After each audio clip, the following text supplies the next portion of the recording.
What's the biggest difference between this, and this? Well, it's actually pretty simple, and it's probably one of the most important things when it comes to videography, studio lighting, and just creating content as a whole. And that one thing is lighting. So when I take off all the lights except for the background ones, it will look like this. You can barely see me, right? Well, it doesn't look nearly as appealing as it should. There's only like a dim blue light on me and then lights in the background, which doesn't really help the situation all that much. But if I only do this and turn on the one light on my left side, well, it already looks a lot better, right? Now, if I turn on the right-hand side light, voila, all of a sudden there's volume and depth in my video, and it automatically looks so freaking much better. And lighting can make essentially almost any and every camera look somewhat good. Of course, I'm shooting on a Sony ZV-E10 Mark II, which is a pretty expensive camera, but even if I use my phone, my iPhone, or even my webcam, it'll look somewhat amazing. Let me actually show you. This is with my iPhone 16 Pro Max. Yes, it is a very high-end iPhone, but still it looks, well, pretty decent, right? And this is my front-facing camera.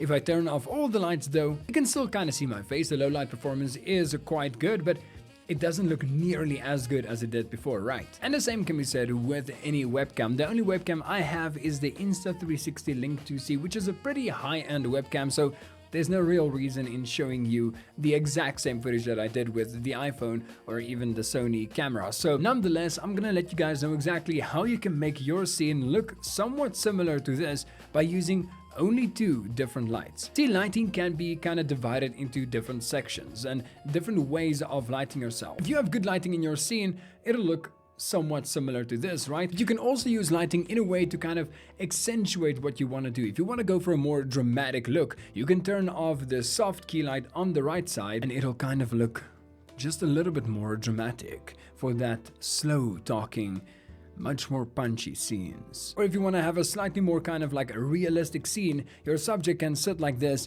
in front of his computer to showcase that he is busy with something, right? So this would kind of dim the sides of your face and kind of bring out a little bit of your emotion. But that is just two different lighting setups that I have available right now. Of course, if you want to, you can go for the flat look where the light is right in front of your face, but I'm not a huge fan of that because it kind of just makes you all look flat, as the name suggests. What you want to do, however, is have one light from the side that kind of shines to the side of your face. If you can have a softbox or something similar to that, of course, it helps a tremendous lot. But even if you don't have a softbox, you can DIY your way into this. You can use a normal lamp or light and use like a piece of paper to diffuse it to kind of make the light spread out. Because if you don't have diffused light, it's going to look really sharp on your face. Let me give you an example. So now that I took off the softbox off my light and the light shining directly on my face, it's much more punchy and pronounced, and it kind of makes me look like I'm, staring into the sun. It doesn't look pleasing to look at. But the moment I put on a softbox, which you can also do by